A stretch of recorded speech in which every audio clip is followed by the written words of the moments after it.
Yo, we rolling deep with the Jets on the rise. A team full of dreams under these bright skies. The world is our stage, we ain't gonna hide. Green and white till we got Jets worldwide, wide, wide. Johnny Boy and Snowball in the zone. Yo, we're family here, never alone. Jets worldwide, this is where we shine. A true dedication, victory's our sign. Green and white forever, we in our prime. You know we gon' ride, just give it some time.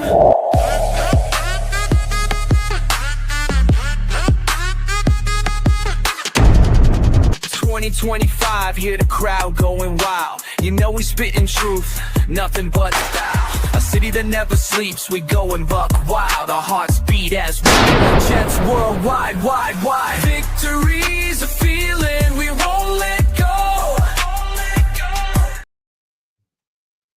Pop up. We pop it up. It is Wednesday. Jets worldwide.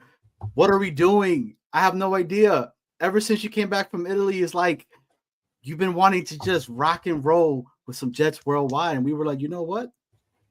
Let's do a pop-up. Let's go. Yeah, we figured, no one's on right now, so we might as well take advantage of the situation and see who's out there. If you're tuning up, look, see, Jay is here already. So like Jay saw the warning. He saw the Jets worldwide symbol light up in the sky, and he was like, oh, I got to get on. So he's here. Welcome aboard. Major shout out to Jay and his his kid, man. Like, hey, Jay, what you're doing with your son is awesome. Shout you out, man. Just know that you guys are in my prayers, man, and let him keep excelling at what he's doing, man. That dude was on a front cover, I believe, of him having like this insane catch that he had. So shout you out, Jay, man. Keep doing your thing, bro. It's dope seeing it. So we popped in to talk about day one of training camp. That's a lot of stuff that's just happening. We're like, you know what? Why the hell not, Snowball? Why not? Sure. Let's fill some time. Wife's not here. Daughter's not here. Son's not here. Dog's upstairs. So like, I got time. Why not? I personally, Johnny, I'm telling you, I didn't have a chance to check out anything. Like I saw a couple of things with Aaron Glenn. So you're going to be my Sherpa through the mountains of Jets land today. Why don't you lay some knowledge on us? What'd you think about the pressers from? Should we start off with Aaron Glenn? Well, so first off, I would like to start with a giant RIP to the Prince of Darkness, to a person that impacted me a lot by his music. I was introduced to heavy metal by a neighbor of mine out in Hempstead that lived in the corner, called Crazy Chris. I was super young, and he gave me the album of No More Tears from Ozzy. And I was mind blown from that. And I wanted more. I was like, it's probably one of the only Hispanic kids around the block and around the way that was listening to some Ozzy. And it was a sad day, but at least we are able to hear his music, hear his words.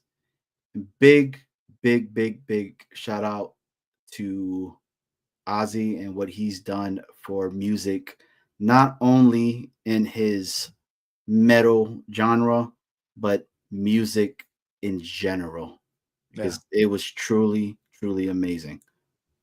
I grew up with Ozzy also. I'm a little bit older than you, but I grew up with Sabbath, and I grew up with Ozzy when he wasn't in Sabbath anymore, and I have some friends of mine who have a band, and they do a lot of Sabbath tribute music. So yeah, he was a part of my growing up. Also, I don't know how many times I played the cassette of Blizzard of Oz, but the day that he passed away, yesterday, Mhm. I I must have played that album like 3 or 4 times and just went through every song. So, yeah, a sad and major loss to the music industry, but he knew that that show was gonna be his last. So, just, makes you think that, you're not invincible, you know? Hey, if we're gonna be very honest about this, did we really think he was gonna be alive all the way till 76? No, absolutely not. That guy was living on borrowed time for years. But I tell you this, his music now hits a lot different. You know, I mean, just some of the good, like the guitar guys that he had on there. I mean, Rhodes. Mhm. I mean, and then the man, bro. Like, I think Zach is Yeah. way better than Rhodes. That's Really? my opinion. Okay, okay. You know, And you're entitled to that opinion. I'm an old head, so Randy Rhoads is going to be my pick, but not to take anything away from Zach Wild. Zach Wild is wild. he's Like he wild, is man. super talented. But Randy Rhoads was the original. Like he was the OG of that position. So listen, there's a lot of great musicians out in the world, but those two complemented each other amazingly. 100%. Again, I would have to say a lot of the songs now that if you listen to them, they will hit a lot different. Oh You- yeah, I mean, See You on the Other Side hitting way different now. right? Yeah. Damaged Soul hitting Mhm. way different now. Right. Mama, I'm Coming Home. Yeah. The song that the pain that guy had in his tour, the farewell tour that he just played out in his hometown, Mhm. hits different, Yeah. So Right. there's just so many, man. Like I just Goodbye to Romance. A good oh, song, man. great song, great Yeah. song, great song. Yeah. But he's up there and he's visiting with all these great music legends. So he's in good hands right now. I tell you that it hit hard yesterday because spoke to my wife when I let her know about it. She was crying. We danced at our wedding to Changes, Really. so just to show you on how much her and I both, like last night we were up to almost 4 a.m. just watching old like documentaries on him, watching just being able to really see his old videos and music and just be able to truly enjoy it. And all the rock guys came out, man. It was just shouting him out. So Yeah. I mean, if you watch any social media and if you've watched one Ozzy video, your entire feed is just filled with Ozzy tribute, like reels and shorts and clips and TikToks, and everything is all about Ozzy Osbourne. So the man was a legend. He was a Prince of Darkness. And yeah, we're rid of two people with darkness in their past. let me ask you this, because we're fellow Long Islanders, Yeah. right? Mhm. Who would be the other artist that you would state would probably hit as hard as Ozzy if they were to pass? Oh, if they were to I mean, Billy Joel. 100%, man. Yeah, if he were Did to you? die, Yeah, that. yeah, but that guy's going to live just as long as if not longer. He's taking Really, care of himself now. he really is, man. But did you see that documentary that just came out on him? No, I didn't. He just has one brand new out that's on Max. Yeah. Great watch. Part 1 just came out, and I'm waiting for I'll have part to 2. watch it. So Yeah. So I know what I'm doing after this. yeah, dude. Scene in Yeah. the beginning, he says, he used to work on a sailboat getting oysters, Mhm. and he said he used to be able to go ahead and look over the hill at this mansion, and he was like, them rich people don't know anything. They don't know how to work. They have no work ethic. Later on in life, he bought that house. Yeah. So pretty cool. But you know what? Let's get into it. All right. So, first off, chat, Peg, and Nardi, Chris, Jay, Clancy, Tigo's in the building. Thank you guys so much for coming in. Everybody, if you're watching, hit the sub, hit the like button. We got a treat. We're doing a pop-up. Myself, Snowball, there's nobody around us. We were like, you know what? F it. Let's do a pop-up. Right. Boom's in the building. Boom's in the building. Look at this. Everyone's showing up. Very Boom's cool. in the building. And we were like, you know what? A lot happened today. A lot has happened since yesterday and continues happening right now with the Jets. So we said, you know what? Let's put the link inside the chat. Let's give a voice to the people that want to be heard. If you want to talk a little bit about the Jets and what's going on and what's your take on what is going on with the Jets. But myself and Snowball are here. More than welcome for you guys to call in. But let's talk about it, Snowball. Yeah. The locker room got a giant facelift. Yeah, I saw that. Okay. Mhm. So I wanted to talk to you a little bit about that. What did you think, man? I mean, you just Yeah. came back from Italy. Right. And Yeah. those barber chairs are old school. Can I tell you something? I love the movie Barbershop. Right? Like that's one of my favorite movies. And to know what goes on in a barbershop, right? Like I can just picture like 4 or 5 guys, maybe the offensive line, sitting in the barbershop, just chopping it up, getting their haircut and talking about like the game that they just played or the game that's coming up or what they're doing on the weekend. Like that is a Gator. How are you? Gator. That is a culture changer. Like that's an element that I thought was a great addition to the locker room. I don't know. What do you think? I think everything that they did is amazing. 100% agree with you on that, though. Yeah. Yes. But the Yes. black with the neon green and that's tight. Like it is amazing looking. Dude, it looks like the Death Star to me. Like it's Right? some like Star Wars on the Sith side and everything. And we're just like coming in, looking mean. I'm somebody that is a individual that, look good, feel good. Right? I mean, Yeah.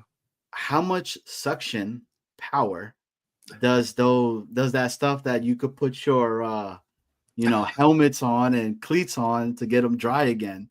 Right. Like it's crazy stuff like That's that. I didn't see that, but I thought you were talking about something else. But anyway, yeah, like that's pretty cool to have that in the locker room. And like their pictures are on the lockers and stuff. So it's come the end of training camp. Like if your picture's not up there. Yeah. Can you imagine walking into the locker room and be like, hey, where's my picture? And then they're like, oh, come with me. We need to talk. I have to say this. I would pay money, man, to go get a cut at that barber chair right there. That thing looks dope. I think every Jet fan, even if they were bald like me, I would just go in for just run a razor over my head. I don't care. I just want to sit there. Yeah, dude. They should do interviews there. I hope they do. I hope they do like a little interview podcast type of thing while somebody's getting a fresh edgy, and it Right. feels like you're at a barbershop and you're just talking to the boys, and that would be really cool, really dope. Yeah. Thing to be able to see that. Who do you think? Do you think anyone's gotten their hair cut in there yet? I could tell you one person that needs to get their haircut there is Brandon Stevens. Yeah. Whoever hooked this dude's fade up should be kicked in the nuts as hard as they can, because my man's fade It's a rough. It's bad, bro. And then his hairline is on some pushback all the way out here. So, hey, big shout out, Rich. What's going on, baby? But yeah, man, dude, it's I have to say it, man. Aaron Glenn, like he talked about getting all that negativity crap out of there and building a culture, man. Like, dude, Yeah. Jermaine Johnson did a video. I don't know if you saw it, Snowball, Yeah. of a actual like virtual tour of the locker room. Mhm. And one of the coolest things that he said on there was that this feels like I am trying to be brought in by a college that is trying to recruit me, Yeah. and I was like, holy shit, dude, this is like amazing, But with that being said, So who's the first one to get their haircut there then? I think Justin Fields could use a kid in play. if I'm going to be honest with you, What's up? it has to be AG, right? Yeah, he should, It has right? to be AG. AG has to bless it. Right? That'd be funny. And who do you think, whose idea was that? You think that was AG's idea to put the barbershop in? I don't know. I think it was Woody being dogged about how crappy the locker rooms and everything were last season at the end of the season. So I have to I'm gonna give credit. I think it's Woody Johnson, man. I think Woody Johnson heard all the crap that came out and saying, it sucks. Dude, it looked bad, bro. Like when they would have some interviews from there, you would be like, damn, this should look like what we had in high school. Yeah. So but they upgraded a lot. So yeah, that's true. So new locker room, new attitude, new head coach, new general manager. Everything is new. maybe new exclusive because everybody's coming out with their new that third or fourth different jersey combination. Right. Mm-hmm. Maybe we see something in regards to Yeah. that soon, because if you That'd see be it in the nice. locker room, it said the Gotham City Football Club on Right. there. Yeah. Could that potentially be something? Yeah, is that I don't something know. that's going to be on the new uniform? I don't know. Didn't the Browns just unveil like a new helmet or something? That shit looked horrible, dude. Horrendous. Ugly as anything. I was like, why? Which is probably even uglier than that. What's that? And hey, shout out to Mr. Incel Allen. Shout out to Lee. That's right. The rivalry uniform. Lee Vaughn. Lee Vaughn. Lee Vaughn. Lee Vaughn's right. Chris B in the building. The Yankees stink. I agree with that. Go Mets, baby. But it's the Pittsburgh Steelers. Did you see that new one that they had? No, it's not the Bumblebee, right? Nah, it's some like other crap, man. Some gold looking helmet, and yeah, it's hideous looking, man. All right. Like, well, maybe that's the Aaron Rodgers effect. Who knows? Man. No. Listen, I hope they stink. I hope we romp all over their ass week 1. 100%. 100%. All right. Well, and then we have things to start seeing. You got Sauce signing his contract. Right. You got G. Wilson signing his contract. Mm-hmm. Mason Taylor got his contract signed for the second round thing. I did see like the video of Sauce and what he was saying to the fans after he signed his contract, and he's like, like this, the sky's the limit for him. So, and I've been watching a lot of Aaron Glenn old videos of him as a player. Dude, that guy was he was a stud. Like I watched him play. That guy he was a stud cornerback, and now we have probably the top cornerback in the NFL being coached by Aaron Glenn. Yeah. That's what I'm saying, man. The potential is there. If there's one individual in one position that you should see excel, it's the corner, right? Yeah, And I hope so. I hope, so Right? it's not like Sauce is crappy either. I know No. a lot of people were like, "Oh, that dude's trash last year," and all this insane takes that came along Yeah. with it. I think he was hurt last season. I mean, think he was hurt. But probably. that's just me. I Yeah. probably would agree with you on that. Right? Yeah, and he just didn't say anything. I don't know. But I say this, regardless of all this new crap that they're doing, all of this stuff that they're putting on, it don't mean shit if they don't win. Yeah. They have to win. Like it has to. Now, I'm not here saying playoffs. I'm not here being on some like 17-0. Give Right. me a winning season. Give me 9 wins. What if the Jets and like this is just a thought. What if like the Jets are in every game, right? Up until the end of every game. They're in it. They're not getting blown out. It's a back and forth battle every week. And we still wind up with like 6 wins. Are you still with it? I'm fucking pissed. What are we talking? Hell no, dude. Because there's just too much talent on this team. I believe in the talent that we have. I don't believe in this whole notion of like getting some big name players and as soon as they're cut from another team or let go or cut casualties from the cap or whatever, right? And they're like, let's bring them on over here, and it's supposed to succeed with us. It's supposed to work with us, and it's never happened. We've done that so many times, man. So I was gonna say that's every year for us. As soon as somebody gets cut, sign them. I mean, for me, it's one of these where it's like I have Aaron Glenn telling me that we are going to win. We're going to be competitive. I have Garrett Wilson saying that he wants to play meaningful games when it means something. So what do you talk about? Playoffs. All these guys, when they're talking, bro, like they're not saying I or any of that, man. They keep saying we. And that's something that to me, it's important, right? And this Friday, we're having Lamont Burns coming back, right? He played with these guys, man. He played with Glenn.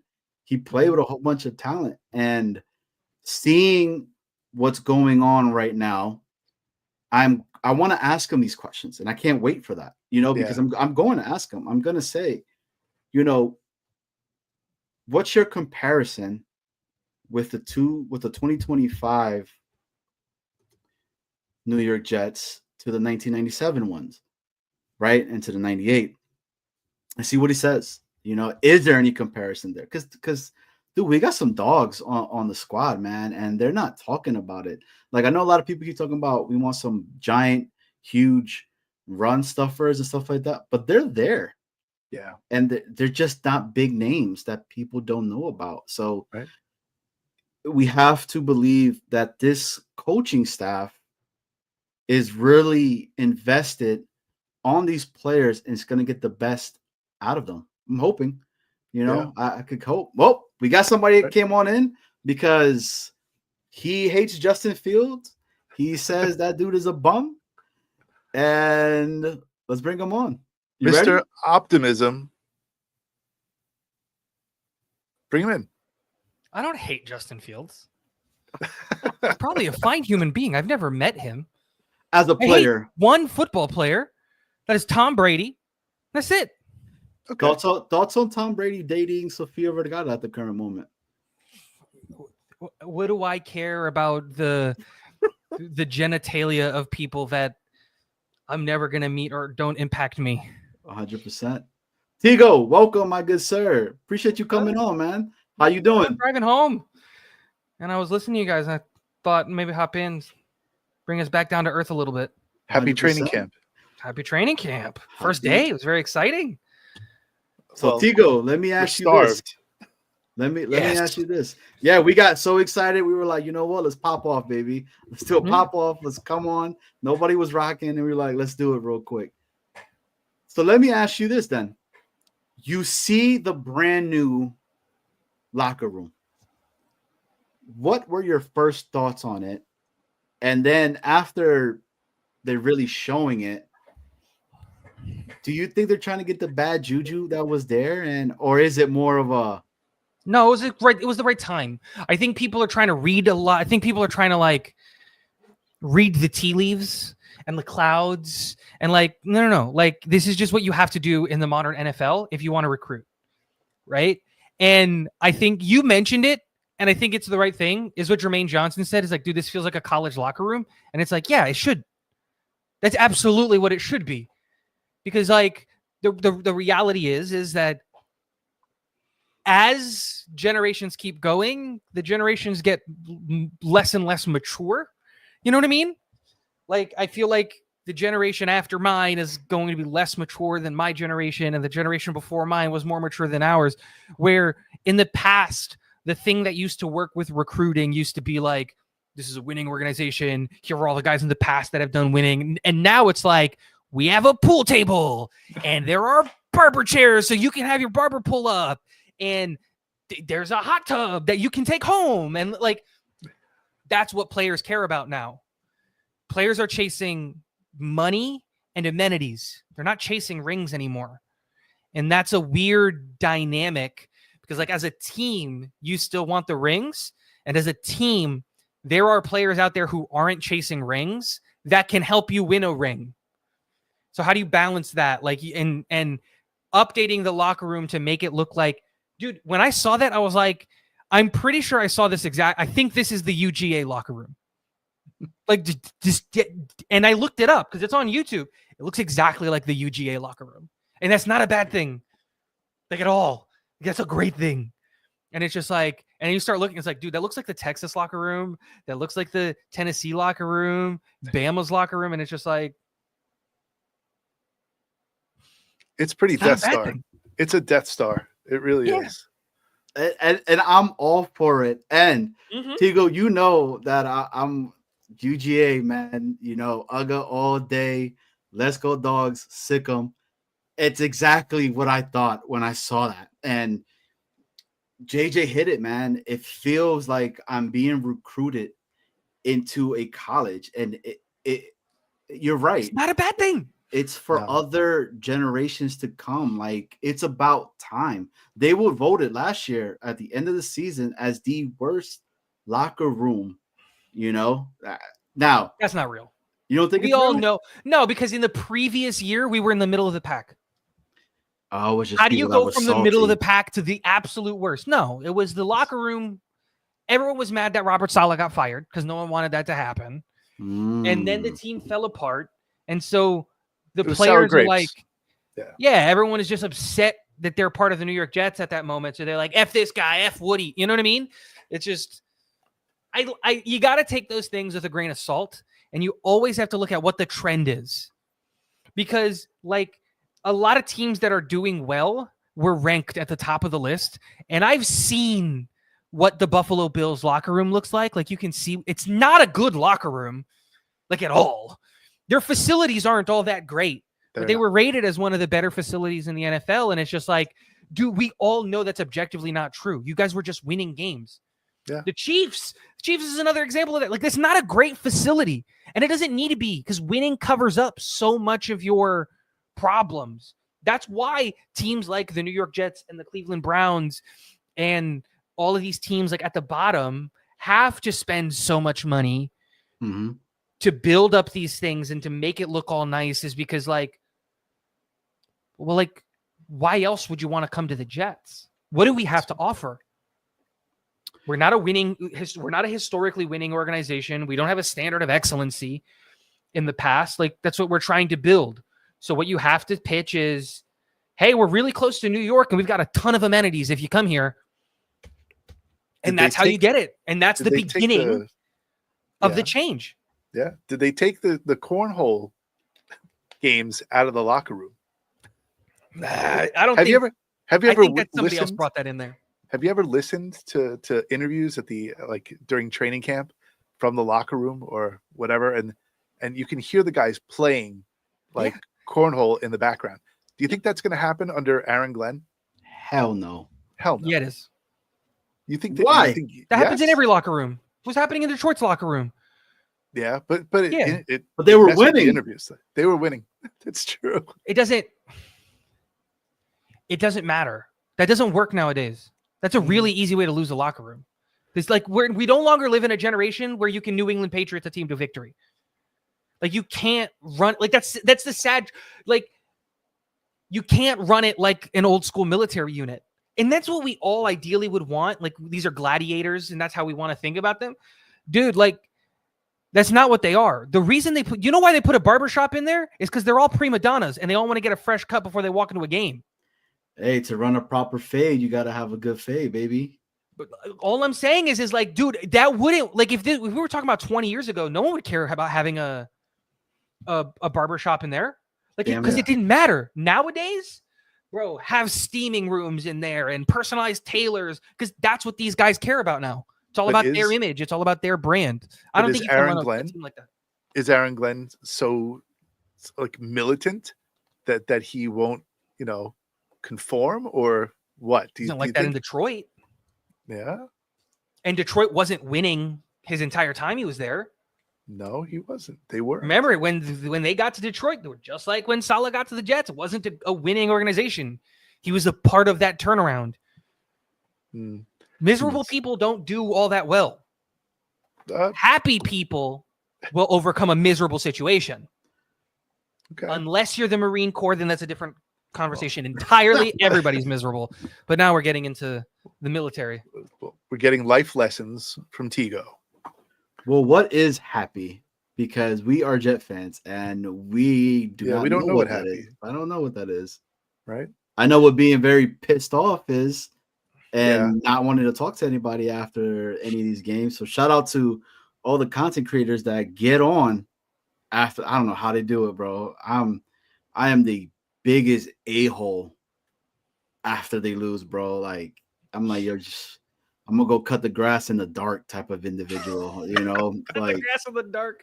Like just leave me alone, So, but Tigo, Snowball, take it away. My bad. No, I was gonna say we heard from Aaron Glenn today after the first day of training camp, and are you digging what he's laying down? It's one day. Let's give it some time. One day. I'd never take anything that a coach says seriously. Well, they've all gone through media training. It all sounds the same to me. So it's not like one thing that sounds different though to me is that he said don't take this the wrong way. We understand that the Super Bowl is the goal, but he's had this since he got hired. The different phases. Yes. Throughout training camp, throughout OTAs, throughout everything else. And every phase has a lesson, and he doesn't get into what the lessons are. But do you think that's just him, or is that every coach in the NFL with phases of whatever? No, I think those particular statements, or like today, a lot of I like comparing and contrasting what the mini camp looks like across. Like for example, the easiest one to think about is the Giants, and comparing it to the Giants. Because the Giants are our neighbors. They're right up the road, and all of these things. And the Giants spent all of their offensive time in the red zone. That's all they focused on today. And it's really easy to look at that and compare it to the Jets and what they're doing. And I'm not saying like we should be trying to mimic the Giants. That's just comparing and contrasting like what they're doing. But I think that the reality is, and this is not like people are going to say that I'm being negative, and it's just not. I'm just trying to be a realist here. I think what Aaron Glenn is doing correctly here is laying the foundation of people need to understand that while this team has some really good players, it is not a good football team. There's a difference. This is not a good football team. And that's going to take time. We have to go through the first phase of not being good because we have to learn how to play what will now be the New York Jets brand of football. That takes time. That's what he's like. You're reestablish. You have to get the stink off. That takes time. You have to reestablish a culture. That takes time. And we have no idea how long that's going to take. And you hope that you can get it done. But like, we're not a good football team. We haven't been for a long time. It's going to take time to get out of that. And I think that's what he's trying to do, is set a realistic expectation of like we're ripping this down to the studs. Get ready for that. So it's a rebuild. Yes, it is. People might want to call it a retool. No, it's a rebuild. This is not a good football team. And we need to be a good football team, and that's going to take time. Tigo, I think I have to say this. I think for me, it's an unknown team. We have no idea. I don't know what Tanner's going to be. Do you? Like, yeah, but you always, whenever you have an unknown, you have to side on this. Like, it's bad until it's good. We don't know what Aaron Glenn is as a head coach. And until he proves that he's a good one, the odds are stacked against him. Most head coaches don't work out. I mean, and you're right. Exactly. And I'm not trying to, like, I believe in Glenn and I believe in Engstrand. He's who I wanted. Johnny, me and you were pounding the table for Engstrand. We have the DMs before we even hire Glenn. We were talking about Engstrand possibly being the guy that we want to come in. So it's not like I'm saying I don't believe in him. I don't believe in Fields. That might be part of it, but it's just like, dude, we don't know. Correct. We don't know anything. There's only one commodity that we know for a fact is good at their job in our coaching staff right now, and that's Steve Wilks. That's it. That's it. Everything else is an unknown. And whenever you have an unknown, you have to err on the side of caution. Yes, you can be optimistic, and that's what we all are. Correct. But I'm not going to sit here and say Glenn has to go win the Super Bowl this year. I'm not even saying Glenn has to have a winning season this year. Dude, if you can go out there, win 6 games and be in 15 of them until the last 3 minutes, that's a successful season. Yeah. That's what I asked Johnny before. He did. Yeah. And I was like, I'm sorry, man. Give me 9, man. Get us to that point. It's possible. You know, I'm trying not to have green glasses, Tigo and Snowball. Like, I'm really not. I'm trying my hardest not to, man. But I just feel like there's talent on this team. And you're completely right. And the veteran individual that's as a coordinator, as an ex-head coach that's done it is Wilks. And I had asked the question to a few other individuals and asking them, like, you know, who has more pressure on them? Is it Tanner? Is it Wilks? Is it Aaron? Is it Banjo? Like, and I say that because I feel like it's more on Wilks, because you got, to me, as the veteran guy, you got Aaron Glenn that might come up to him, my opinion only, and this is not with anybody, but be like, dude, you've been a head coach. You've known what's gone and what's occurred, right? You see what's happening. What's your take on it? What would you have done as a head coach? That's added pressure to me. You know what I'm saying? Like, to be like, shit, my head coach is asking me something like this. Engstrand, same thing. You know, I don't know. Like that, and that's why I say this team is such an unknown to me. They're moving in silence, which is awesome. We're not having an off season that we're like, let's get this guy, let's get this old ass individual to come on over here because he's supposed to be the guy that is going to save us, saying, bring us to this thing. We're not in that phase. Correct. To use his word precisely. We're not in that phase. We're not in the load up for a run phase. We're in this is a brand new coaching staff phase. Engstrand has never called plays in the NFL before. Like, Engstrand doesn't have his quarterback that we're going to win the Super Bowl with. You know, like, Wilks is going to have to learn what Glenn wants from his defense. Let's not forget that. Right? And then it's like, we're playing man coverage now. We haven't done that in 5 years. We're going to play a ton of man coverage now, and we haven't done that in 5 years. What's that going to look like for a guy who has never had man coverage behind him in Quinnen? Well, Quinnen was here with Bulls, so never mind. Like, you know what I mean? A lot of these guys don't know what it's. We don't play man coverage. We're one of the teams that plays man coverage the fewest in the NFL. That's going to change. We're going to turn into one of the teams that plays the most man coverage. What does that look like? We know Sauce is going to get better because of it, Mhm. What about his running mate? What does that do to Quincy and Jamian? What does that do for Jermaine Johnson, who looks explosive, by the way, but is coming off of an Achilles injury? Is Will McDonald going to be the first person in Jets in the last 20 years to get double-digit sacks in back-to-back years? I think so.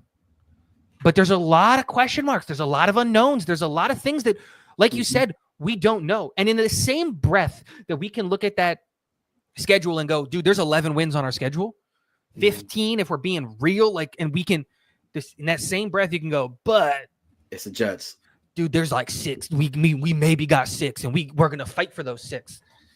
And that's why I'm so excited about this training camp, is because every clip, every interview, every droplet that we get is gonna give us a little bit more of the picture of what Aaron Glenn football is going to look like. Mhm. What type of offense Engstrand wants to run. What type of intensity we're going to have on and off the field. Those are the things that I care about. And that's going to be the really, really exciting part So is the let me ask you, intensity and the aggression and all of that stuff. let me ask you a question. Let's compare 2 quarterbacks. Okay.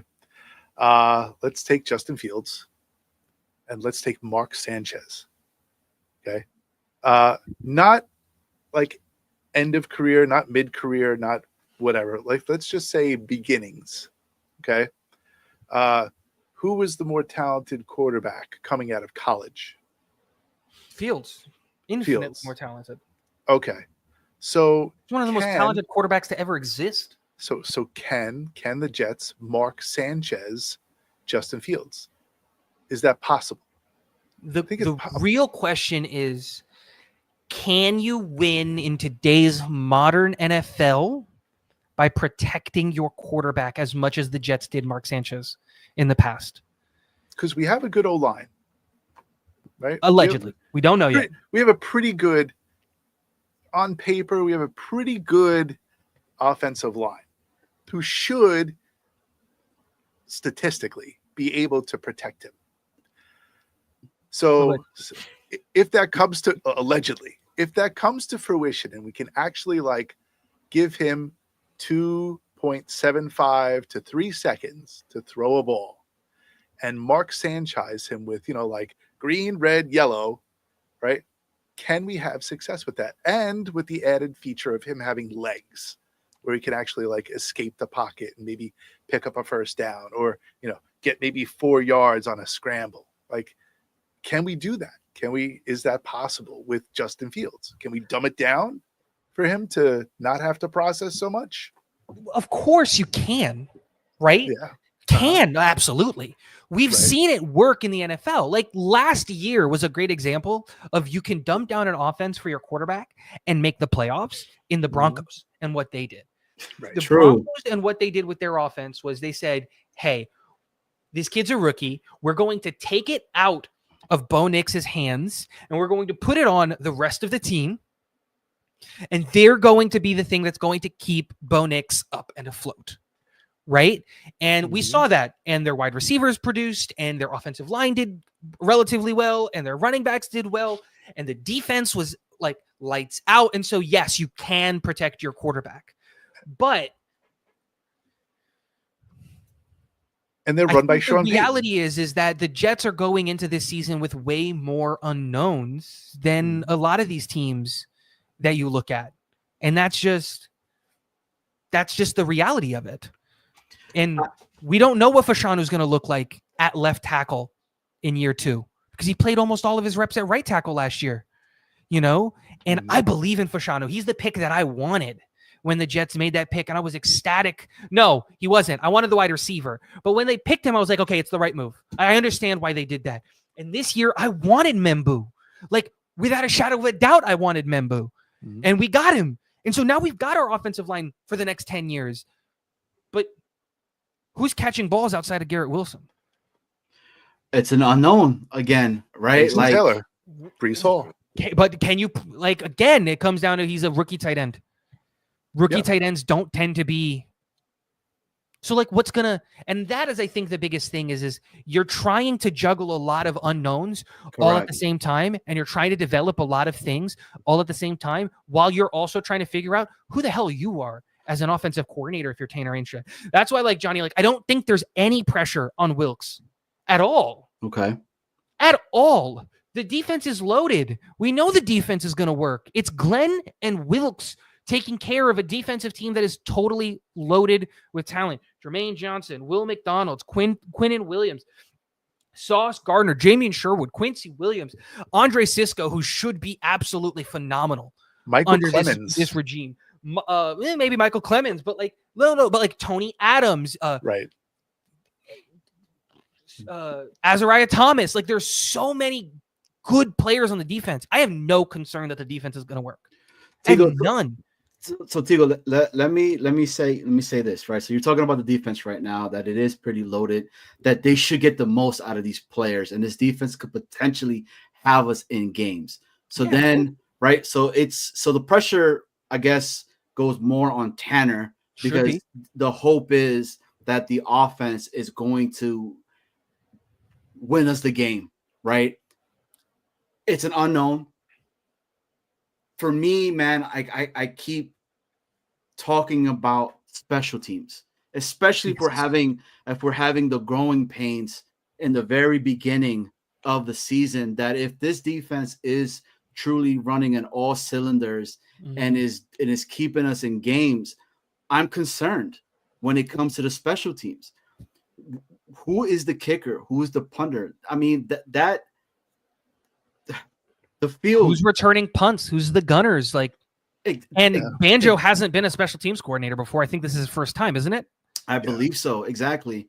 But that's what I mean. And like, it's not being talked about enough. And No. Aaron Glenn made sure to say that the special teams is going to be a huge part of this team. What was he meaning by that? Was it because Special he teams wins you thinks football games. that's How what I many mean. how many games last year or the year before that were we in or out because of our special teams? Yeah. 2 years ago, how many teams, like we beat Buffalo Bill week 1 because of special teams? Mhm. Wasn't defense, wasn't offense, it was special teams. And the refs being blind and missing a clear foul there at the end. But that's, you can always rely on the refs being blind. Like, I hate the disrespect of special teams. The game is 1 in 3 parts. It's special teams, offense, and defense. They're 3 equal parts. Mhm. It's not offense and defense at 40 and 40 and then 20% special teams. How many games are won off of the leg of a kicker? Yeah. How many? A lot. A lot. They're A lot. they're responsible for A lot. 3 points, 1 point. You know, those are game changers. The highest point getter in the NFL of all time is a kicker, Yeah. Vinatieri. Like, there's how many times did Thomas Morstead run out there and give our team points? Just took points off of the table because he planted the ball on the 5-yard line, and our defense was able to run with their hair on fire and go and get. How many safeties did we get? Does anybody has forgotten the Ashton Davis taking a dude into another dude safety? Mhm. Because I'll never forget that. Like, special teams matters. And I 100%. agree with you. Not enough people are talking about it, and it's my biggest concern. I don't like not having a kicker. I don't like not having a punter, and I don't like not knowing who those guys are. Well, looks like we're going to have the thicker kicker. Mevis looks like he might be our kicker. I mean, and Tigo's hitting it because that the change of field, right? That in itself, putting them in the 5-yard and having them start from there, dude, it's the truth, man. How many times where he would do those coffin kicks, right? And it was just we were like, holy shit, like this How do you hasn't do that, happened, dude? right? You know, How is the and ball up there for that long and flying that far. And then, like, people don't talk about this enough, but like, we lost a big part of that special teams unit in, I've already forgotten his name, the cornerback that left. The backup TGV? corner that left. Echoes. Eccles. Yeah. How important was the loss of Eccles to special team? Irv Charles isn't back yet, and he's Yeah. got some time and ways to go, according to the Jet. Like, you know what I mean? Yeah. You can't just lose 2 gunners like that. What was up with Irv Charles last got hurt. season? The Yeah, I know. HT I know they got hurt, but like before he got hurt, like something was up with him. He was like getting penalties. He was, there was not no like- there was no discipline, he was not. man. Yeah, he was not disciplined and stuff. And- So like, It was no discipline, bro. Like just yeah, do whatever the hell you want, type of thing. When you I don't go even in think there. it was a lack of discipline. I think that's part of it. But I think the other thing is like you've got to like, dude, this whole coaching staff is going under the bus. These are the Mhm. guys that invested in you. These are the guys that they're not here anymore. So you got to put like, he's not on the field on the offensive snaps. So he has no time to show his value as a wide receiver. The only time he has an ability to show is on special teams. So when he's out there, he's working his ass off, but like getting way too aggressive because you have to show your worth. yeah. You have one. How many special teams plays are there in a game where he's gonna like what 6 If to that. 10? You get 10 plays a game to show that you should be in the NFL. Yeah, he just It's a took lot it the of wrong pressure way. for a It guy was just a who lot of hasn't- frustration. Yeah. I just keep thinking, like I said, with the Irv Charles stuff, it was coaching, man. That's Like how long were we talking about? Holy shit, the special teams guy, another regime. He made it somehow. Yeah, How is that still happening and everything? Boyer was buoyant. He kept floating. You know what I'm he's saying? one Like of the best in the business for a reason. Yeah, but sometimes it gets stagnant, right? Which No, he needed to go. I'm not saying we should Exactly. have kept him. He needed to go. But Right. like, regardless of who your team is, like your coaches, it all comes down to the head coach. we didn't have it. It was gone. we That didn't head have coach one and the at head all. coach he didn't know what the hell to do, man. I think there's honestly, man, and I know this might sound crazy, but I would love if some documentary came out or some book and Salah talks about all the crazy shit that was happening behind closed doors and being It'll able never to come out. I- I know a lot of that stuff. I've got DMs and screenshots of a lot of what was going on in the building. If that ever came out, the team would go under. shit. Not go under, but like it, dude. And it's not the stuff that Diana put out. Ironically, none of the stuff that Diana put out was like all that like real and serious. Mhm. But some of the things when we're off the air, I'll be able to I can tell you guys, shoot me a Yeah. text or something, and I can tell you guys and I can share some of that stuff. Yeah. It's absolutely wild what was going on in the building. From like Joe Douglas, from Salah, from everybody. Like, and it wasn't like from Woody, from Brick, and no one looks good. No. In the coaching staff or in the player, like no one looks good in it. And it's just like, this is why I look at this team and I go, Glenn has such a hard hill to climb because you're not just overcoming dysfunction, because that's what we had. You have to overcome like fundamental thinkings of some people. Like you have to rewire their brains. That's a lot harder than getting you know what I mean? And that is where you're looking at this team and you go, yeah, we've got a ton of talent, but we're not a team yet. Yeah. So- Money can cloud your thought. 100%. So you guys hit a little bit about the offensive line, right? And it is. I mean, we are hoping that Membu is the right tackle, right? I mean, we had Morgan Moses, now to Membu, right? And we're hoping that it's going to be young, better, and et cetera, et cetera. I go back, and I'm not trying to I know Afram, that he's in shout out to Afram. I know that he hates when people talk about the past. There's nothing that you could do about it. But I can't help going into last season, we were so high on the offensive line, especially when we signed Smith. We were like, holy shit, right? Simpson came on. We were like, dude, this is awesome, right? Then you have AVT, Morgan the Moses. biggest, and then Morgan Moses, and we were like, shit, this is gonna be it, right? And it is what it is. Tyron Smith, was a shell of himself, right? Was it him?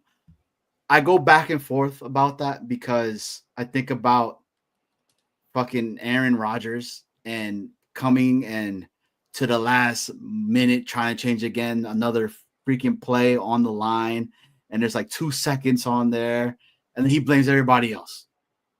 Like, you know, no leadership on that team last year, at least on the offensive side, I thought, other than maybe Garrett Wilson, but was being overshadowed by Aaron Rodgers, which is why I think AG was like, bro, I don't want people looking back at you and being like, yo, what you think, Rodgers, like you've been and done it to the fullest or whatever. So you're right. It is an unknown right now with this actual offensive line, but they're young and it gives me hope because forever and what we continue to keep doing, man, was let's get these big name guys, bring them over here and they're going to help us out. And it doesn't work. It just doesn't work. This team is gelling a little bit. Fashanu's going in. Simpson, year 2 now? They're AVT for a minute. Tittman as well, right? Let's see what we got. And we got to hope that Membu is going to be that missing link, missing piece and all that. If we get those 2 bookends and we have them for the next 10 years and all that, I would say it's easier to replace guards than it is tackles. 2 bookend tackles for 10 years, right into my veins, please. You know, I believe in building the trenches is what I want. I want it. You remember, because you and I were both on the same boat with Fashanu and all that because we wanted him. No, I think my biggest thing was I wanted the wide receiver if he was there, but he wasn't. And we went for Fashanu. I was talking about with Snowball. Me and him were specific. Say words. Yeah. We were big on Fashanu. We wanted to do. We kept talking about him. I know Snowball kept mentioning DeBrick. He said this could be the next DeBrick for us and everything, right? Which it's there. You know, year 2 is going to speak a lot. Let's see how. Did you see the offensive line when they were doing their drills, like the actual starting? They look massive. They're huge. Massive. Have you gone through and just looked at like the average size of these guys? They're all huge. 6'4". 6'6" from Fashanu, 6'4" from John Simpson, 6'6" from Joe Tittman, 6'5" from Elijah Vera Tucker, and the runt of the group, Armand Membu at 6'3". Right. Like nuts. It's like this is one of those things where I think a lot of people were having the conversation of like maybe Tittman might bump out to guard, like that might be the plan, and AVT goes out to tackles because he's 6'6". Right. He's absolutely massive. Yeah. It's literally a brick wall in front of Justin Fields. And dude, Fashanu showed a lot of flashes last year. A lot of them. We need consistency now. 100%. And I expect nothing from Membu. And I think that's the right thing. Mm-hmm. You are a rookie. And in your first game, you're going to look bad. It's TJ Watt. It's okay. It's okay. Yeah. It's okay. It's TJ Watt. You're not better than TJ Watt as a rookie. Like, it's just, you're not. To be fair, there are 10-year veterans that are not better than TJ Watt. So we're going to see a lot of tight end action game 1. I'm shifting everybody over. Yeah. If I'm being honest, Elijah Vera Tucker, Armand Membu, and Mason Taylor should have hands on TJ Watt every single play. Every single play. And then Simpson, Tittman, and Fashanu, you guys are one-on-one. Deal with it. Figure it out. But TJ's getting up 3 pairs of hands on him every play.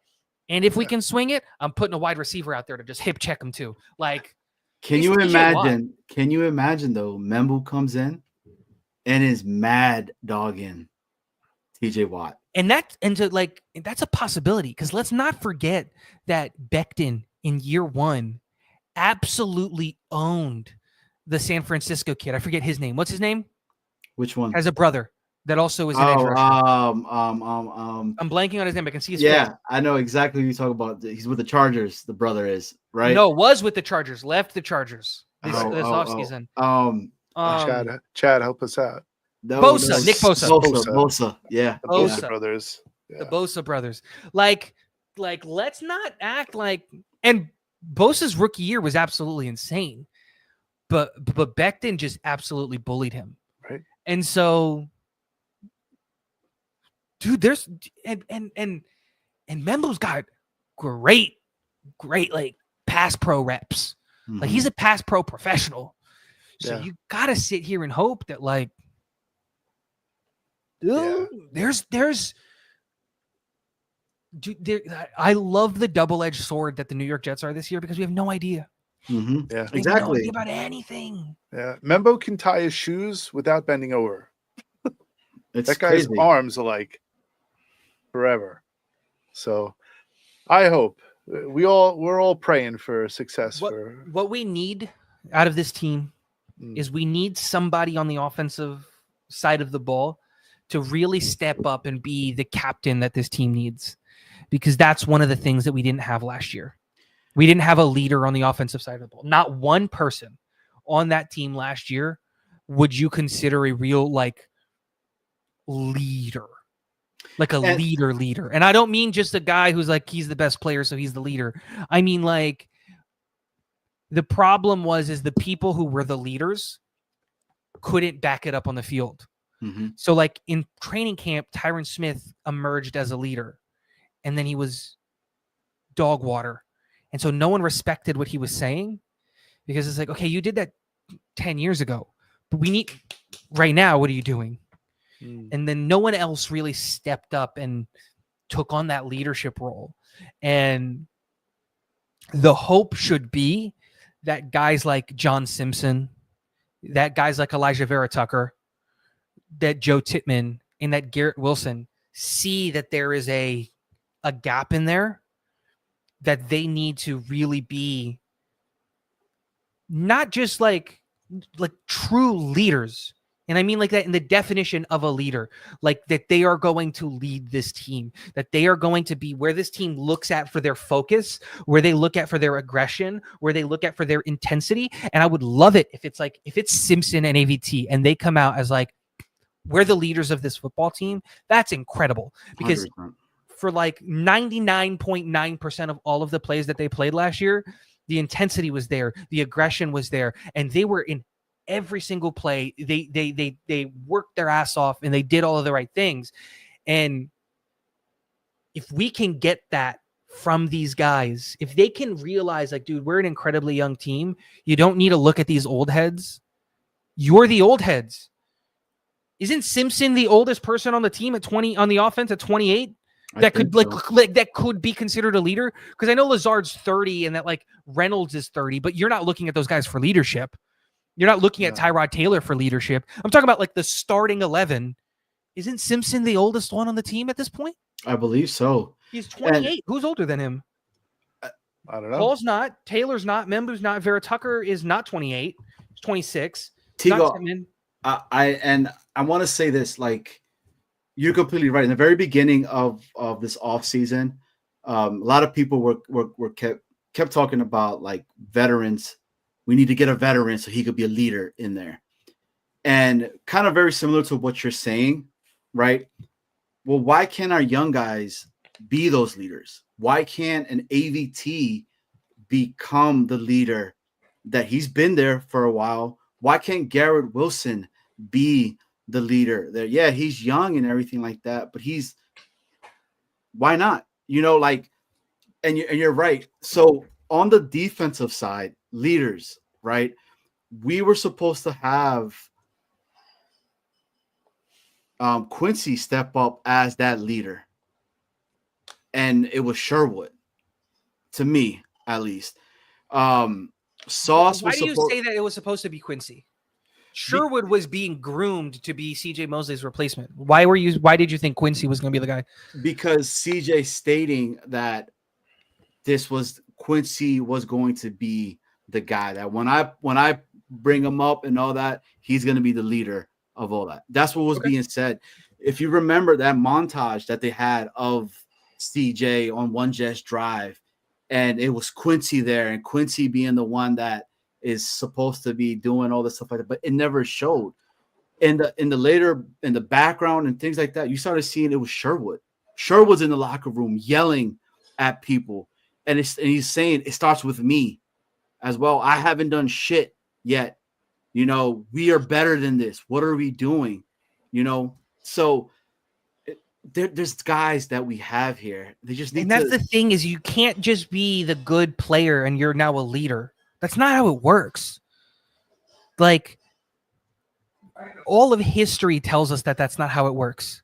That's why you can't buy an officer's commission in the military anymore.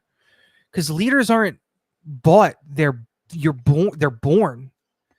And that's, I think, the big thing here. And like you said, hello, Sherwood comes in and steps up, and he's now that leader.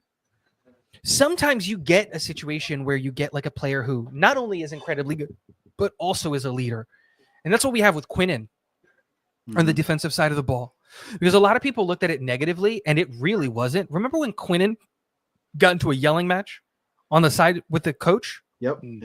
With Brick. No, it wasn't with Brick. It was with Cotton. No, was it Cotton? Was the defensive line coach? It was Cotton. I thought it was Olbrich. No, it wasn't Olbrich. I think it was Cotton. Yeah. And a lot of people took that the wrong way. And then we found out what he was saying. And he was like, no, that's a leader. Yeah. He came out and he said, no, stop all this fancy, we're stunting, we're sending a guy, we're rock, paper, scissoring. No, we're dogs. Mm-hmm. Let the dogs loose. Mm-hmm. And he went to bat for his boys. And he didn't care what it looked like. He didn't care about the optics. He didn't care that he was yelling at his coach and he might be benched because of it. No, that's a leader. He was out there and he was standing up for his guys because he believed that his guys could get the job done if the coaches stopped faffing about. And it worked. Did work. They stopped messing around. They let the dogs loose. And then the defense became one of the best units in the NFL after that moment, because they said, he wants the responsibility. He wants it on his shoulders. He thinks his guys can handle it. Let's give it to them. And because of his leadership, they stood up. Yep. Afram, my good sir, welcome. Buonasera, Snowball. Welcome back to the States. Thanks so much. I hope you had a great time. Oh, we did. We had a really good time. It's good to live a simple life for a little bit. I live it every day. Yeah. Right? Yeah, that's it. Simplicity is so overrated, not overrated. So your thoughts. You're hearing us talk right now. No, yeah, a lot of good points. And going back to the Quinnen, I think he yelled at them, "Why don't you got to challenge us? Why aren't you guys challenging us to do something?" And that was the whole thing. And rightly so. The leaders should be from the young guys who perform or who's going to step up. You guys remember the movie Mr. 3000? Yeah, the Bernie Mac one? Right, where he went to the young guy and said, hey, these guys look up to you. Not me. They look up to you. My days are over. They look up to you. And that's what they need. They need the one guy. And that I probably could be I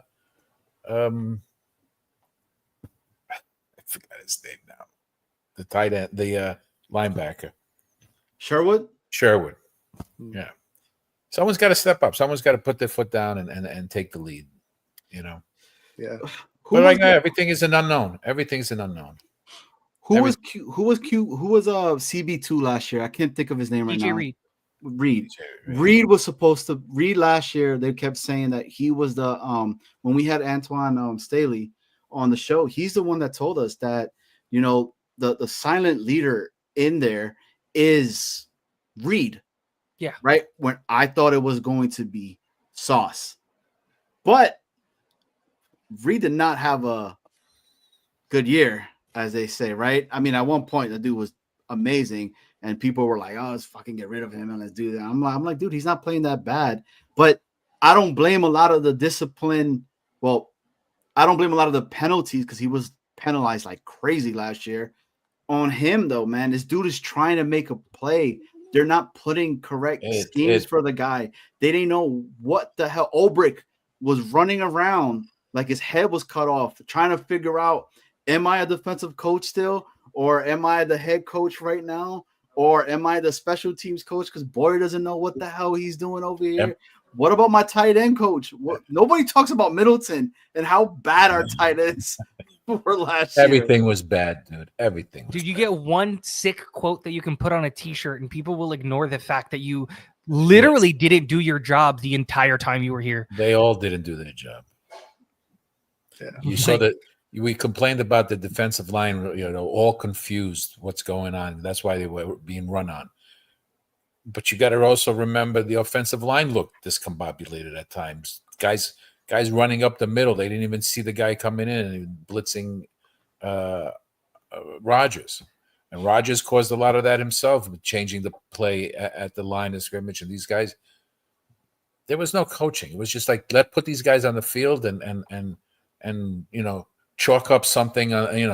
You guys go left, you go here right, you make a turn here, and I'll get the ball to you. So but that's the past, Johnny. Yeah, That's the past. Every time I talk about anything, But with this the is a past, new regime. You got to give them. You can't hold them back. You can't use last year as a baseline for a new coaching staff. Can't, not fair. You It's can't not hold fair. the son responsible for the sins of the father. Yeah. Well, This isn't their team. This is what used to drive me nuts when Salah would say that. This right here, it would piss me off. But you read it wrong because he always kept his hair short. He looked good in practice. True. He wore nice uniform. He wore nice clothes. They all looked. They didn't have their uniforms on. They were never dirty. They looked good. But They we didn't play well, but they looked good. not much has changed.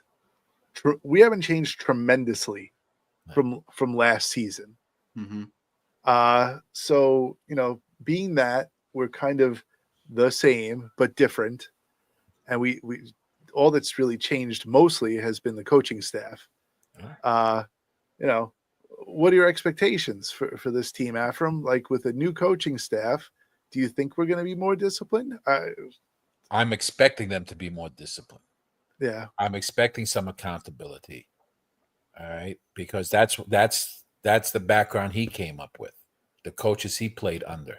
right.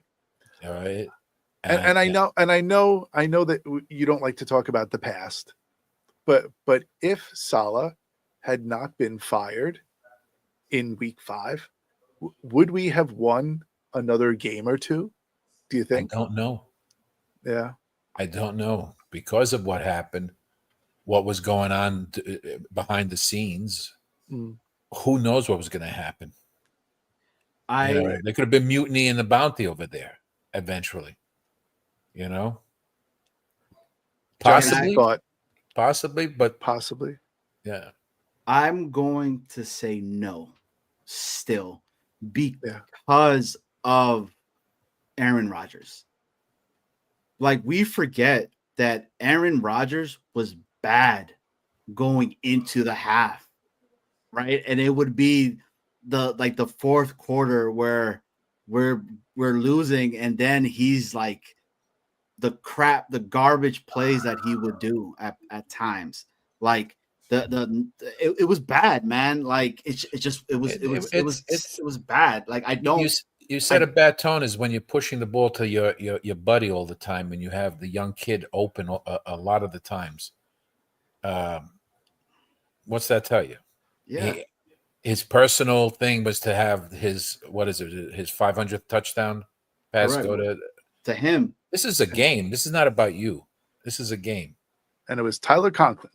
And But that was also when the season was over. Yeah.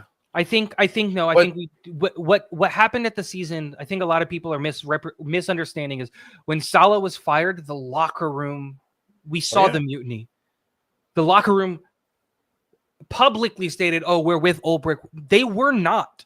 correct. Everybody in that locker room was pissed that Salah got fired because from top to bottom, 52 of the 53 players on the roster believed that with Salah they were going to get it going and get it done and all of those things.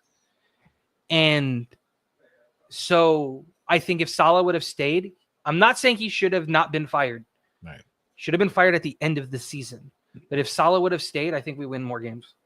Yeah. I think that's I think I could say that with like 98%. When he got fired, do you think they pointed fingers at somebody in the locker room? Yes. Agreed. No, but everybody started now. Because what happens is in that locker room is everybody starts pointing fingers, because now what happens is the team starts looking back at Aaron Rodgers and being like, "Did Aaron do this?" I would say Right? that's what I'm saying, yeah. And then they stop pointing at Aaron Rodgers, because if Aaron did do it, Hackett would have been promoted, right? His buddy would have gotten the job. No, Hackett, not only did he not get promoted, he got demoted. He lost his job. But everybody started having conversations on like who and why and who can we trust at this point? Why do we even care? This ownership group doesn't believe in it, because who fires their coach midseason and then goes on Woody to actually Johnson. win games? You know what I mean? It doesn't happen. So obviously Woody doesn't care. And then so it was this snowball effect that while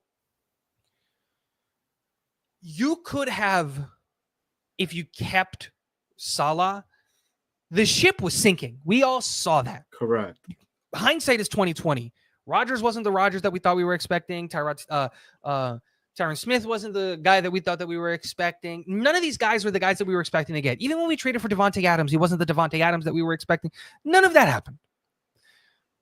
But you could have, dude, last year is going to be the biggest what if season. Mm-hmm. What if Salah wasn't a pussy? What if he really opened up the offensive playbook? What if he told Hackett, run the offense that you want? Not here's the 20, 30 plays you're allowed to run. No. So that Rodgers has to come to the field and actually try to fix everything at the line.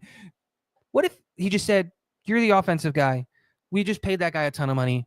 Figure the offense out together and then present me with what you want to do, and we'll have a discussion. Like, what if that actually happened? What if Brick and Woody didn't cuck freaking the general manager and say, like, you're allowed to make the moves that you want to do. You're allowed to do the things that you want to do. What if that, like, last season is going to be the biggest what if in my mind? What if we Because didn't it's- draft Hackenberg and got Mahomes at that year too? What ifs we can go on for the rest of our lives. with forever, what ifs. right? What if we drafted, what if we actually Exactly. did the thing that we said we were going to do and we took Travis Kelce, Yeah. right? But it all seems to Instead of Geno Smith. it all seems to circle around to the same point every year. You know, there's always the same landing spot for all the blame and dysfunction and craziness and just lunacy in this organization. And it's the one constant that's always with us. So people, he is a man. He is a dichotomy. He's a living dichotomy for me. Mhm. Woody Johnson he'll smile, and then he's like behind closed doors, he's something else. And like he renovates the locker room, and we'll see how he fucks shit up this year. Like just, I don't know. You had the guy before Rex. Yeah. He put together a really good team for Rex before they fired him because of Favre, right? And then by chance he gets him in the Eastern Conference Finals 2 years in a row, and then he can't draft for shit, and then his true coaching falls to the wayside because he just Itzik is picking his picks for him. Tannenbaum left. We just don't have consistency. We never had a coach for a long period of time because they get fired when something happens. Afram, you hit it on there because it's the truth. It's just,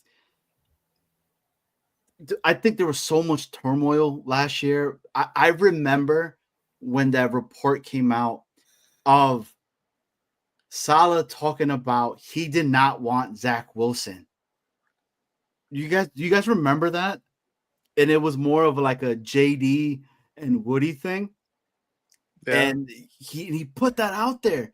I thought that was a Rex Hogan thing. I was like, Yes, Rex. Yeah. Rex was, from what I read, that's true.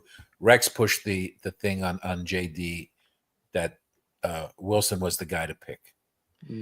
But how do you go to Rex and not your coach when your coach is like, no, like I don't want. No, it's a this smart dude. move. No, it's a smart move. So you still wouldn't have wanted Fields over Zach? No, I didn't have Fields graded as a first round quarterback that year.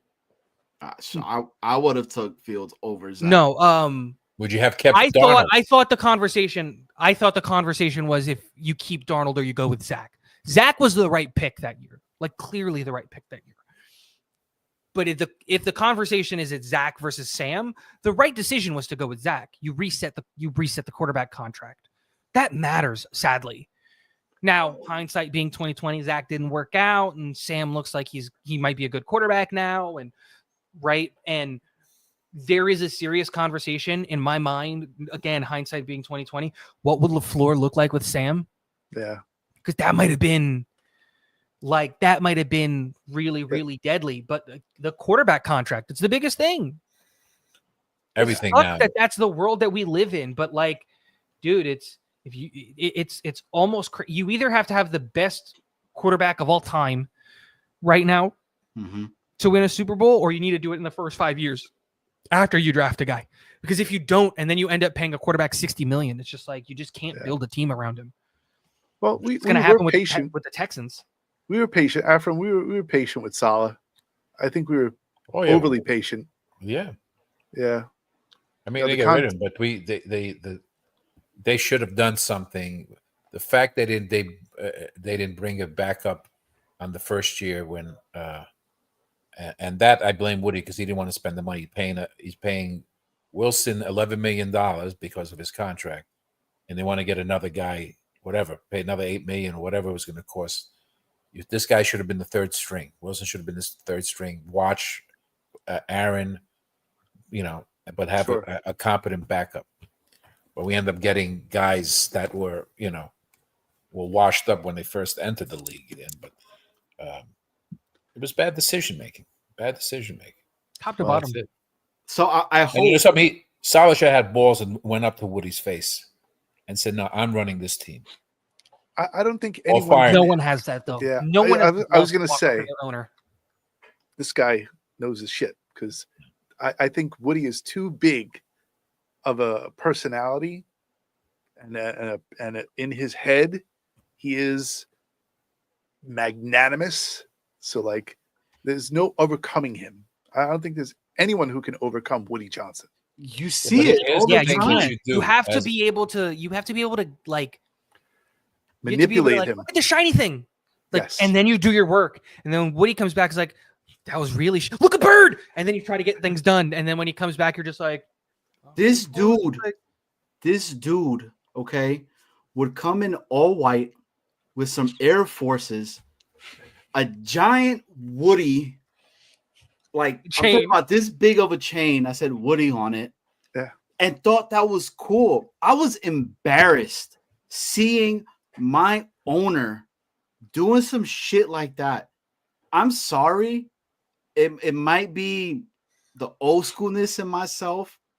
Dude, I want my owner, man. Tom 3-piece Landry. suit, Yeah. like Tom Ford. I don't want to know who my owner is. That a That's the hot other take? part of it. I don't the want to other know who one. he is. Let him sit in the box and watch the games. Exactly. Nah, And then- not even that. And they just Have a come guy, up- have a president of operations run the team. He's the only one you talk to as an owner. Yeah, we should call him up and be like, "We won today." He'd be like, "Oh, good, bye." From My his whole- yacht in Tahiti, he should be like, "Oh, very good, good job," and then hang Yes. up, and then So go to my like, hope. So my hope is that with this new football soccer team that Woody bought, he's investing all of his time over there now, because I just hope that. And I don't know. won anything, and like they just won their first trophy in 100 years. I know, man, but It I'm sucks. hoping that he's like, He may go there figuring out, listen, I'll let these guys run it the first year. Let me focus on my soccer because I like England. I was the ambassador there. I made a lot of friends, supposed friends, but who knows him? 100%. So far, he's been out of the picture. There's been no stories about him mingling, meddling, or anything to that effect. I hope AG, if Woody comes out of nowhere and is like trying to come with that chain, and AG's like, "Yo, Woody, let me talk to you real quick, man. Hey, look, Shut up. Go home. like, go, like, bro, what Would are you Parcells doing?" put him in his place? I think so. Yeah. 100%. But again, there's a difference between a Yeah, he's the first timer. Parcells comes in as a perennial winner. Right. You know, Question for Afram. We're close. We're like this. why are we you both- letting him do this stuff then? We After both live in New Jersey, and that's about the closest we have. So, Yeah. so we're getting towards the end to wrap it up for the show, right? And I wanted to ask everybody, it was a pop-up show. We just came on here and popped up, right? Aaron Glenn spoke today.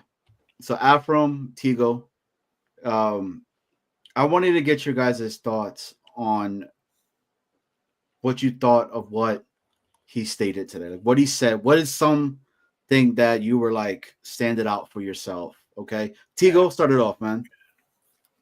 I don't think I really took anything away from it in terms of like that made me feel positive or made me feel negative. Because again, it's just like it's too early. And I think that's a good thing. He didn't come out and blow hot smoke up all of our asses to be like, this team's going to win the Super Bowl, blah, blah, blah. He did the opposite. He tempered expectations. But he also didn't come out and say like, hey, yeah, this team is absolute dog water. We'll be lucky if we can make it to the stadium. Like, just there might be, and so I think the good thing is there wasn't. I had to watch it after the fact. I didn't watch it live. And the good thing is my phone didn't blow up with notifications from the press conference with a bunch of quotes. Because we saw that from some other places today where like some hot fire quotes were dropped. Dude, we're operating in silence. No one is talking about the Jets. That's a good thing. Mm-hmm. Let's just no expectations. No, nothing. Let's just go to work every day. Let's do our thing. And that seems like what Glenn is trying to do. And so no quotes, and that's a good thing. Afram? Yeah, no. And I think what Diego said earlier is that, I don't take to heart whatever any coach says at a press conference. They're only going to give you something. They're not going to tell you exactly what's going on. They're just going to give you a line or two. What I listen to more is what the players have to say on some of these press conferences because they slip up a little bit. I like what Tippmann was telling. They were asking about with Engstrom. I mean, he said at the beginning OTAs, he was throwing everything at them, and they were a little bit confused. But when they stepped back, and now they're implementing everything he's talked about, and now he said we're understanding it better because now we're doing it because we were primed in OTAs. Now in these practices, we're getting to do it more, and now we understand it. So that was very, I saw it very positive to hear. Well, we'll see we'll see. Every day is a different. As long as it goes well, we don't have a Levis injury or anything to that effect, like the Titans experience now. No quarterback for the year. As long as we're solid, we play discipline. Wait, what happened with the Titans? Levis shoulder Levis surgery. went down, so Cam is now the official starter. Yeah, Unofficial. Whoa. They haven't announced it yet, but he'll be the starter. yeah, he's out for the year. Tim Boyle is now QB2 on another football team. Tim Boyle, man, yeah. Where's How? Mike White? Where's Mike White? That's what I want to know. So if there's a world-ending freaking meteor that hits the earth, Tim Buffalo. Boyle will Survive. still survive. It's like is a what we're roach. saying, right? It's the human cockroach. There it is. Dude, Tim Listen. Boyle is inevitable. He's Thanos. Oh, man. Let's see. This is day one. No pads. Let's take it with a grain of salt. What it is. Yeah. Let's start when they go pads. Let's see when they do scrimmages. Let's see how they develop. Let's see what they. The only thing I heard today was the linebackers were really good today. Right. I don't. Fields was and- on and off. Yeah, But- I don't know how you can evaluate a practice like that. Exactly. With no pads on. With no Yeah. pads on. Yeah, everyone looks really good in practice. They did make a big stink about Gibson dropping a ball again. Let On- him go. on- Get what's- him off it's- my football team, a please. Yes, Yes. He's a cockroach on this team. Oh, He man. keeps surviving. Guys drop balls in practice. you Yeah. know. Yeah, Now, but not for a living. they've had no stories on the Jets up till now. So you're gonna throw those little things. I think that's 100%. one thing that I did hear from Aaron Glenn is like, we expect this level of play on day one, like Yeah. and that, like Tigo said, he is tempering expectations, 100%. and it's perfect. It's The perfect. first practice. Yeah. Let's Yes. chill out. Yeah, I have to agree with it. I think what I took from it, that one of the things that he stated was the talking about waking up at 3:30 in the morning.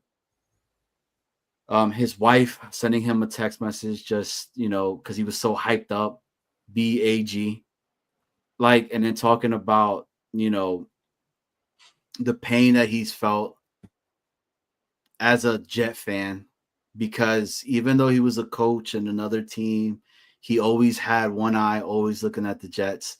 So knowing that how much that means to him, this organization, for him to want to be able to get us to that place where we could be happy as a fan base, hold our heads up high when it comes. I mean, I still do. I still think the Jets are the shit, regardless of what anybody tells me. But and him talking about, like, he prays that this team is going to succeed in the future. That was pretty dope to me. Like, Yeah. you don't hear that as much anymore. What's going on? Stack Money's in the building. Blitz BK. Hey, Blitz BK he's about to drop an album, and this album, Triumph and Turbulence, if I'm not mistaken. I cannot wait. But yes, Tigo, you're right. And Afram, you're right. It's the first day, and he's not out here telling us Justin Fields just threw a 90-yard bomb to Garrett Wilson, and he literally destroyed everybody. But we Let's did keep in get- mind, this past month there was absolutely nothing going on in anything. 100%. Yeah. That's Now, why We we did get our bro. first slow motion video. We did get a slow motion video. This camp, start of NFL camps, is like the writer's dreams. Now they can write something because there was nothing to talk about prior to that. 100%. Nothing breaking. So now they could do stories. Now they're hoping something crazy, some drama happens, or fight in the practice, or something positive, something negative, Yeah. just something they can now fill their their Twitter, whatever, Instagram, whatever social media they're using, to just keep getting their clicks and getting thrown out information.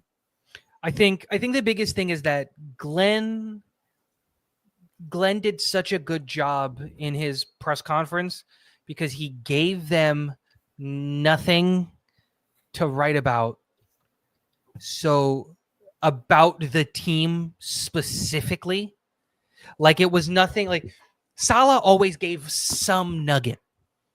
There was something about the team that you needed to write about, and like they didn't have any of that. All of the articles are about that wife story. Yeah. Him being at 3:30 in the morning, waking up, ready to go, and it's just like that's a good thing. Yeah. That's a great. That's a nice, heartwarming story. He's a fan of this football team, and he now gets to be the head coach of it. And it wasn't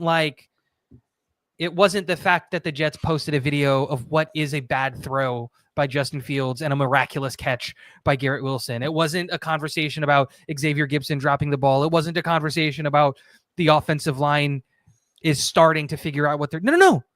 It wasn't a conversation about this defense looks infinitely better than the offense on day one.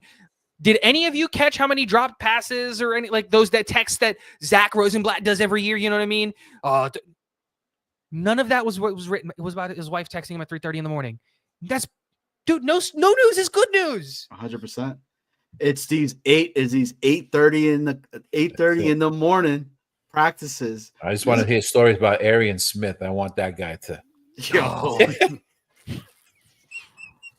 Quincy Anunua did that. hey, shout out to the Afterburners. If you guys want to check something out, go to the Afterburners from their episode last week. And Afram's take on Arian Smith is one of a kind, man. It is yeah. I was only joking. Relax. I know that, but that's exactly what I think about now. You know, I think about don't talk about the past, and I think about Arian Smith. Did you tell Snowball? No, but I will. No. I'm Okay. gonna let him know. It's funny because he was up in Italy over there, Yeah. drinking, eating gelato. Do you want me to tell these guys? I'm cool Go with that. ahead. It So was funny. if Arian Smith becomes really good and popular, and then he starts getting a fan base, do you call the fan base the Aryan Nation, You have to take it back. Take it back, right? the Brotherhood? Hey, watch. And on guys. that note, it's been a great evening. Thank you so much, everyone. Thanks for tuning in to Jets Worldwide. Oh, man. Hey, but appreciate you guys, Afram, as Good always. merch. Tigo. Oh, we have new Here you go. shirts. Oh, we definitely do have that. Hey guys, this Friday, Lamont Burns comes Yes, back. I'm looking forward to that. He was Yep. good last time. Yep, he's coming back again. Huge thank you to him. Really looking forward to speaking to him because I do want to talk about a little bit of the comparison of the talent that we have currently with the talent that we had in those 97, 98 camps that they were going into when he was playing with the Jets and being able to see that, and I think asking him questions about Membu, what are his expectations right now with Membu being there, and a lot more. I mean, we cannot wait. So, guys, come on in this Friday, 7:30 Eastern Standard Time. Myself and Snowball bring back Lamont Burns. And That's it. hopefully, from this day on, all we're talking about is how the Jets won the game of the week every week. We win how we won the game, who played well. That's what I'm hoping. I don't anticipate it, but I'm hoping. That's all we can do is hope. That's it. That's it. Oh, Well, yeah. thanks so much, guys, for joining us. Any parting words, Tigo? No. Day one. Let's see what happens. All right. You know See what? happens That's moving forward.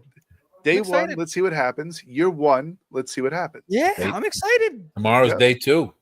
Yeah. Hey, Tigo, anywhere that anybody could catch you?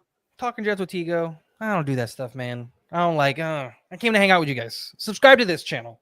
Thank you. Don't subscribe to me. But And subscribe to him too. But subscribe to him. Like, Yeah. it's good content, guys. Why Tigo, not? always a pleasure, man. Appreciate Yep. you. Mr. Afram. Afram, Yes, sir. where can everybody catch you at? Here. Good. Hey, That's just where like- you should be. Just like Tyson asked me, where's your channel? I said, no, it's here. I almost always come here.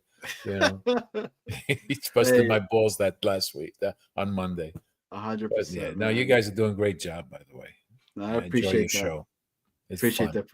Appreciate that. Appreciate Hey, listen. that, Hopefully, every Friday we're talking about the Sunday win, or the Monday night win, or the Thursday night win. Yeah. You know, we Good. got We'll have more to talk we could about. talk about positive stuff for a while. That's what I'm hoping for. We deserve it. Positivity. Hell yeah. Hell yeah, definitely. Appreciate you, Afram. See you Afram. Friday. You got it. Be Yep. well. Take care. All right. And then there were us too. And then we came back like this. Bam, bam. And all right, fun pop-up It was awesome. for the three of you still watching. I think you and I are two of them. Yep. So yeah. Well, guys, if you guys are watching this show, we got a friend of the show. The Nick Shine Show is actually on right now. Should be getting on at 11 o'clock. So Yep. if you guys were here, head on over there. Go over there. Get some more content, some more Jets, because, we need it. And, And hit the like, subscribe to the channel, and check out the merch store at jetsworldwide.printify.me. hell yeah. All right. Okay. We back on Friday. See ya. Take care. Have a great night.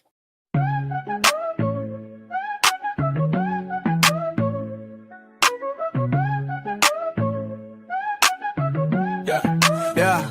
We started off as Titans, and now we're the Jets. The start of every season always starts with the sweats. Vinny T, Brett Favre, Aaron Rodgers, what's the deal? Don't even try to tell me that the curse ain't real. We're coming for you, run, nothing high. Snowballing Johnny Boy, his Jets worldwide. Why? Yeah, like and subscribe. But fumble, fail, Mary, choking Fitzpatrick.